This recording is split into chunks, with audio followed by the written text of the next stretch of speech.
Good morning, everybody. I hope you're all well. Thank you for giving your time this morning, and probably more importantly, thank you for serving the nation. So on a scale of thanks, it's quite a big spectrum.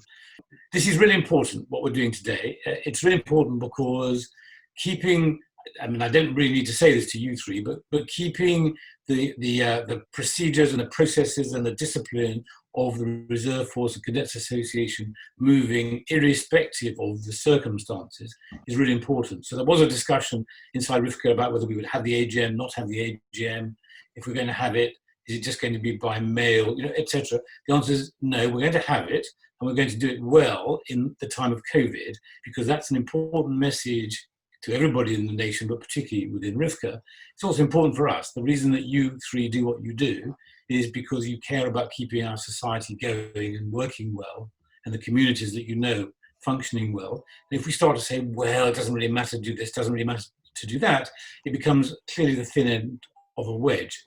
So I've been very keen to make sure that we do something of impact this time around. That's the good news. The bad news is you poor three victims have been chosen to help me in that particular endeavour. Okay, well, I tell you what, let me go around the three of you. I'll start with you, Zoe. What made you join the reserves? Well, when I was at university, I actually joined the University Royal Naval Units, and I enjoyed myself an awful lot, actually. And I thought, why not go into this sort of the proper adult version of it? And at the time, it was the first year when the R&R was doing this fast track programme. So they were doing an 8-week intensive programme to get all your initial training done, rather than taking the 2 years to do it on an evening, sort of every now and again. I got it all done full time, and it was just a great opportunity once I'd finished uni to sort of just get out and do it. And yeah, I've not looked back since, though. It's been really, really good. So what made you join at university? What was the impetus? So originally I wanted to join the Navy full time. I was not successful at the time, and so I was kind of aware of the university units, and yeah, just the time I had there reinforced that actually the R&R was the way forward for me, and it gives you the best of both worlds, to be honest. You get the opportunity to sort of serve your country and make a meaningful impact, while still managing to be at home and maintain those sort of personal relationships. Mm-hmm. Now, there's an embarrassing story. I once inspected a group of cadets, naval cadets, in the Tower of London. It was all very intimidating for them. It was hugely intimidating for me. It was one of the first things I'd done as Lord Lieutenant. And it was probably one of the first parades I'd inspected. And I hadn't worked out what to say to people as I was going down the line. But I said to the first young man, so what made you join the Navy, or the cadets? And he said, oh, my grandfather, sir, he was in the Navy. I said, the second chap, what made you join? He said, oh, my family, sir, we've been a naval family. My grandfather in particular had a big influence on me. Third person, I said, so tell me, what made you join the naval cadets? And he said, oh, it's actually my grandfather. So I get to the fourth person. I said, let me guess, I bet it was your grandfather who persuaded you to join. And this boy went, what? So I've learned to do the open question now rather than be the smarty and know the answer to that question, which is sort of a segue really into you, Lee, I better call you Rifleman, Lee. What made you come into the reserves? I came up through the cadets. I was in the Sea Cadet Corps when I was at school, and I joined the Royal Naval Reserve initially quite late. I served 6 years with the Royal Naval Reserve, and then transferred into the Army Reserve in 2016. It was all the usual reasons, really: adventure, excitement. I wanted, the training, to serve the country, protect society. A whole raft of reasons. Some sort of about selfless commitment to serving the nation, and some sort of more personal. And with that, let me switch on to Flight Lieutenant. So, Richard, how are you this morning? I'm very well, thank you, sir. And what made you come into the reserves? Grandfather? No, not really, sir. I'm glad you've been paying attention there, Flight Lieutenant.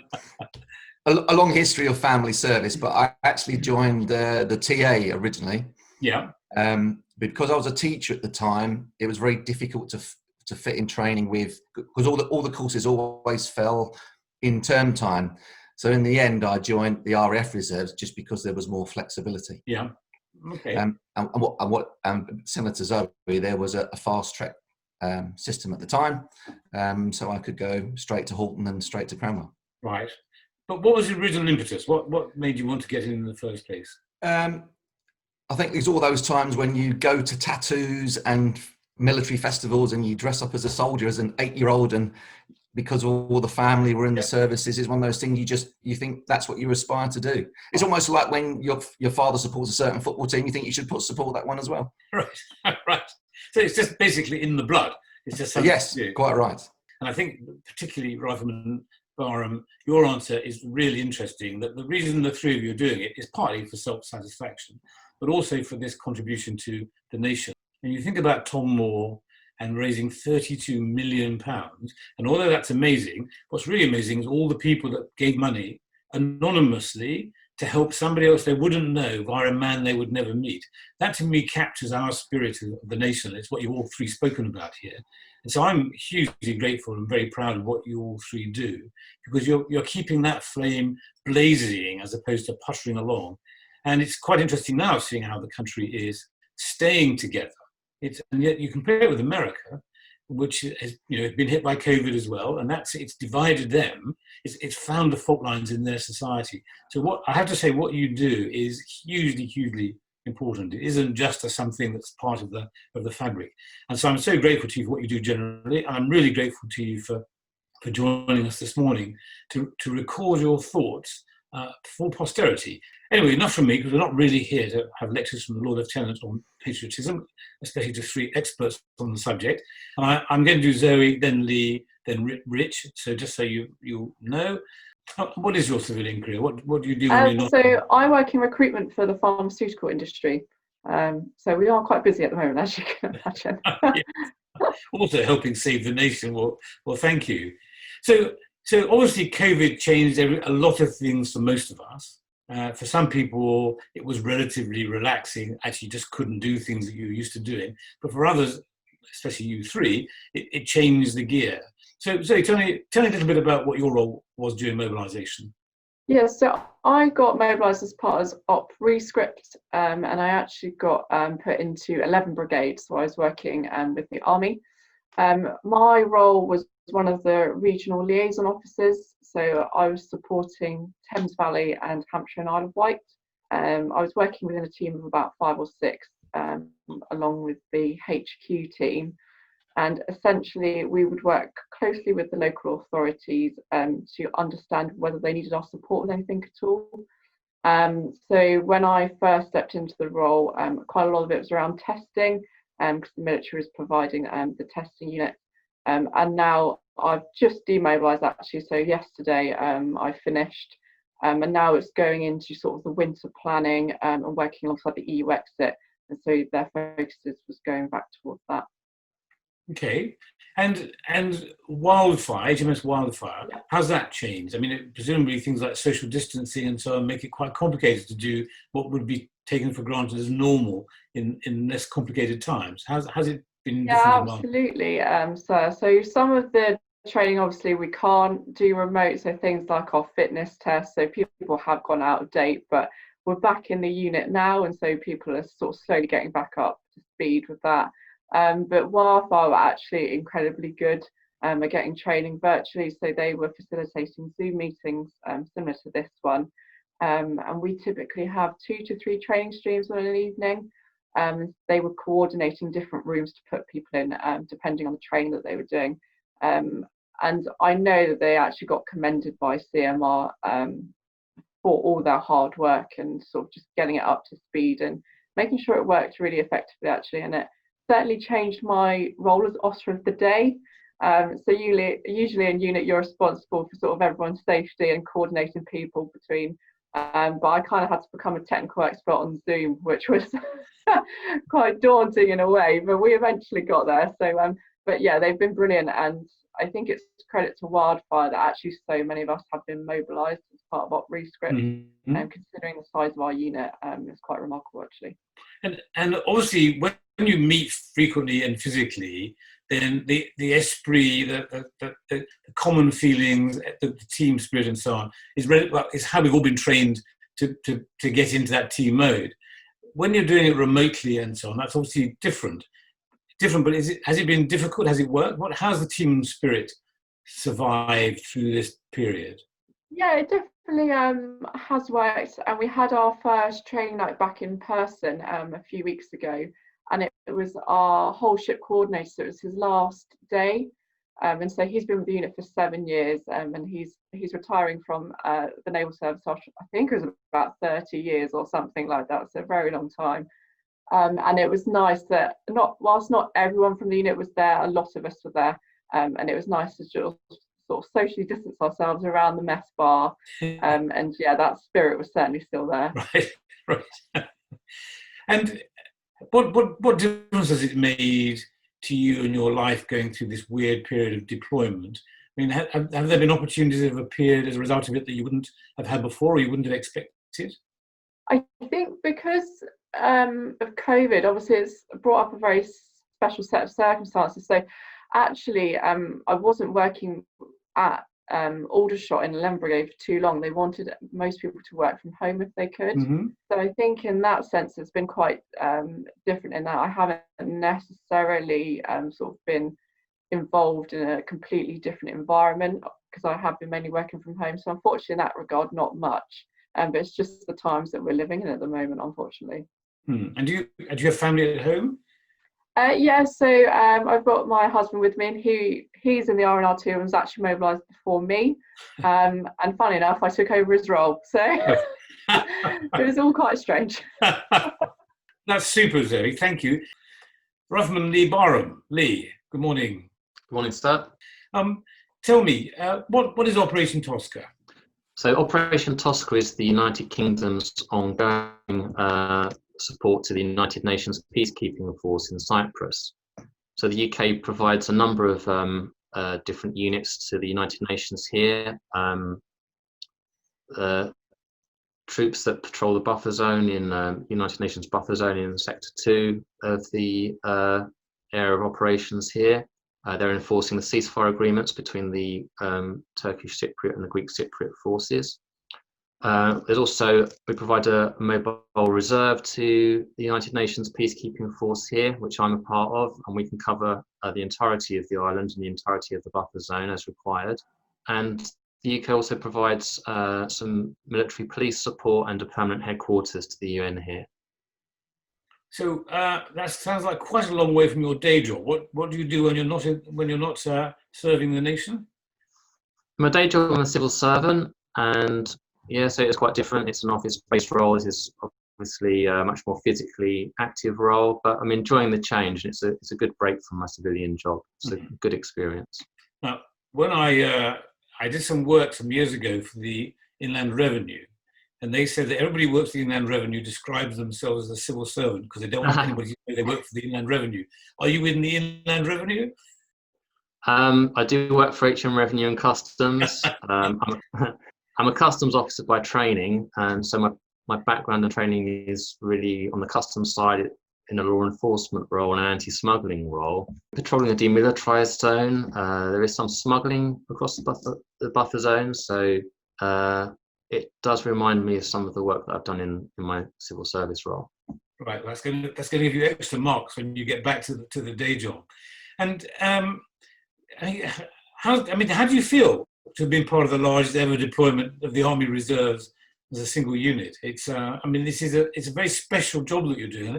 I suspect lots of people are unaware of the role that the United Kingdom plays in major peacekeeping activities such as this. How does it feel to be there? It's been a really good experience, and the work is very necessary and very worthwhile. The United Nations definitely needs to be here, and if the United Nations wasn't here providing that buffer between the two opposing sides on the island, then there is a risk that there could be a recurrence of conflict here.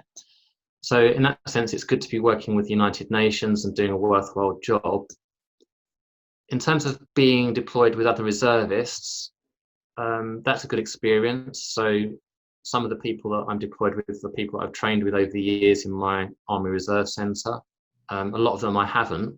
The platoon and the company that I'm part of has been made up of people from like various different Army Reserve units, not just in London. So we have had to build a team from scratch in a short space of time and then go on operations with that team. So that's been a challenge, but we've bonded really well. But yeah, it's just been a very good experience. Brilliant. Thank you, Lee. Is there anything else you'd like to say in the context of the AGM to the audience before we move on to Rich? Obviously, I do appreciate the work that the Reserve Forces and Cadets Association do. So I do follow you on Facebook. It's good to see what other reserve units are doing, what cadets are doing. Having been an ex-cadet myself, it does make you feel part of a wider family. So I also thank you for what you do as well, sir. Thanks for all you do. It makes me very proud to have met you and to have heard what you do. Thank you. Thank you, sir. So Richard, if I could move to you, or Rich rather, if I can move to you now. So you had a really interesting role in the COVID pandemic response within the UK. Tell us a bit about the role. So I was very fortunate in that I was the detachment commander of 30 plus reservists. And so I ran 2 mobile testing teams in the Oxfordshire area. So I had 2 teams going out every day, 7 days a week, setting up, providing mobile testing to the general public. And I imagine that was quite scary, because obviously we didn't really know, particularly at the beginning, what the disease was, what it would do to us. I mean, I remember those images of the Ebola crisis and just how terrible that was. So and obviously you're supposed to be brave because you're in the reserve forces, but what was it like actually facing sort of an invisible adversary and dealing with your own people, the public? I think one of the difficulties was it changed every single day. The circumstances changed, procedures changed, and the biggest challenge for me and the detachment was dealing with that ambiguity. So we had really good training, and that cliche of the training kicked in is very, very true. And there were times when we didn't really think about our own safety, but we were conscious that the training that we had, we could put in place really, really helped. I think one of the key things for me is the reservists that I had with me all were very good at dealing with the public, and it stemmed from their own professional roles in Civvy Street, and that made a massive difference. And my big mantra to them was really that, okay, we're in uniform when we're in the military and we bring reassurance and confidence and consistency, but actually we're a customer facing operation really, and to reassure the public was incredibly important. And how well do you think you did? Not personally, but the group. I'm sure you both did really well. I mean, I didn't mean to imply that there was anything to give away there or hide. Sure. But how well do you think you did in that endeavour? Well, with the RF reserves, it's important to remember that you normally mobilise as an individual. You don't normally mobilise as a form unit. So I had over 10 trades from 8 squadrons coming together to form a single unit. So that's very, very rare in the RF reserves. So the fact that we were able to use their training and gel and have a sense of camaraderie was incredible. One of the difficulties, I have to say, was that when we first arrived, because we were stationed at RF Bryce Norton, is that because of COVID, there were practically no facilities available. So people had to stay in their rooms. They had limited Wi-Fi. We had a little hut where we could socially distance and come together every now and again. And that was tough, but they recognised that actually everyone's in the same situation. They had a really important job to do, and they were fantastic. So Rich, away from your day job, Yes. doing this sort of thing, it's so completely different being involved with all these people you don't really know you've got to bring together. All the routines obviously are changed completely. I mean, what was the impact on you personally of that responsibility? It was an incredible challenge, and one of the things that happens quite often in reserves is you deploy within your trade. Now, I was just deploying as a detachment commander, which meant I was just doing generic leadership. Now, of course, you're trained to do that as an officer, and all my experiences have helped along the way. But a significant challenge, I think, and one that I'm immensely proud of, because, to have a command appointment on a real-time operation is very significant, particularly when it's not in your trade. So I'm very proud of what I did, but I'm more proud and exceptionally proud of the team because they gave exceptional service to the nation. Thank you. Now, one of the interesting things about the reserves, one of the interesting dimensions of it, because it is unique in the way we structure our own society. We've got the public, obviously. We've got people like you three who volunteered your time, your talent, and so on to support the nation for the reasons that you've been saying. And we've got your employers who've got to commit to letting you take off the time. I mean, for example, for Lee, for his employees to say, yeah, it's okay if you go off to Cyprus and potentially risk your life defending something which is important, but not for the job. That tension, I suppose, between someone that's driven for profit and for competitive advantage on one side, but we're all part of society. You come to your roles is where those two things rub together. Rich, how's your employer? Well, I'm assuming it was good, otherwise we perhaps may not want to do this next bit of the question, but the assumption it wasn't bad. How's your employer reacted to you being away, doing what you're doing, and so on? So I'm a university lecturer at Canterbury Christchurch University, and they've got the Silver Award for Employer Recognition. So they were very happy for me to go, but they had to waiver the 28-day rule. Yeah. And so I did have to ask that, but they were very obliging and very helpful to me in doing all that. And they actually allocated me my own HR person. And interestingly, I swapped line managers during my mobilisation to somebody that had been in the military, so they understood my context. So those two things are actually very important in making it very smooth for me. It's such a satisfying answer. Right? Thank you. The point I was making in our introductory discussion about how society comes together, all these different bits work together to make a society, and if it doesn't work, it breaks apart, as we see some other countries. I think we should all be very proud of the way our country has come together, and that particular answer was excellent. I'm now going to support it, Thank you. by going back to Zoe and saying, and your employer, have they been equally reasonable? Yeah, absolutely. They've been very, very supportive. So I work for a sort of small to medium company, so we've got about 70 employees, and I'm the first reservist that they've ever had working for them. So it's been very much sort of a learning curve and me trying to talk them through it. They've got their bronze recognition award, and I'm working with them to obviously get their silver. But yeah, considering we were starting to get busier because obviously all the COVID restrictions were sort of toning down at the time, because this was sort of end of June. They were very good actually, because I got given about a week's notice for when they wanted me to start my mobilisation, and they turned it around. HR were very good, and they managed to cover off all my sort of working world whilst I was away. So yeah, they've been very, very supportive.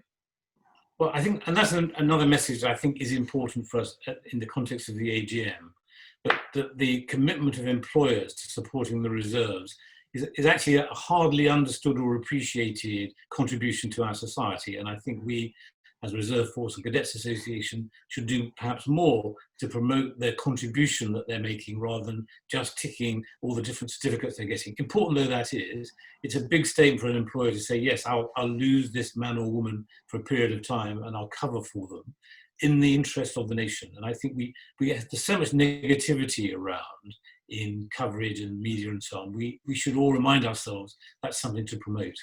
Well, three of you, thank you very much for your time this morning. Before I go there, was there anything that anybody wanted to add as a final remark? I'll just go around from Cyprus back to the UK. Again, just to say thank you for everything that you and the association does. It's, particularly being in a foreign country and living inside a demilitarised zone and being a little bit isolated, it's good to see what other reserve forces and other cadet units are doing. So I follow Reserve Forces and Cadet Association on Facebook, and it does make us feel part of a wider family to see what other reserve units and cadets are doing. Thank you, Lee, and thanks for all you do. And you have a really good day. Rich, anything you'd like to add? Just a couple of points. I think the first one, just about the mobilisation process, which might be a tenuous or political difficulty, is I was asked to extend, and that wasn't a problem with me or my employer. But one of the things that would have helped is would to have had something official that could have gone to my employer to ask. Yeah. So the reason why I'm saying it is that I had to ask my employer to extend, but I didn't have anything official to give them wanting me to extend. And I think it wasn't a massive issue, but it would have just smoothed the process a little bit more. I think that's quite key, really, that without any official, you're almost pleading with your employer to let you, and then quite rightly they could say no, and that makes it potentially tricky for some people with not so helpful employers.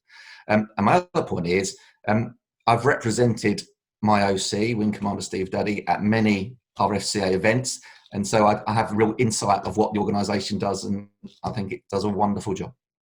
Well, thank you. I thought there was going to be a but at the end of that. Thank you. My smile now appears again. Oh, good, that's okay. And last bit for you, Zoe. Anything you wanted to add? Yeah, I just wanted to say a big thank you, actually, because this is a really good example of the sort of random and unexpected opportunities that you get being part of the reserves. So this is very much my first proper exposure to the RFCA, and it's been fantastic to meet yourself as well as Lee and Rich, because it is great hearing about sort of the other work that's going on within the other services, because we all at Wildfire, we very much know about President, and we've obviously got an ongoing rivalry with them being the other sort of R&R London unit. But yeah, it's been a pleasure, actually. It's great to sort of hear other people's experiences. Well, thank you all very much, as I say, for what you do for the country, and also for taking up your time this morning to help make the AGM more of a success than ever. Thank you. Enjoy the rest of your days. Take care. Thank you. Bye. Thank you.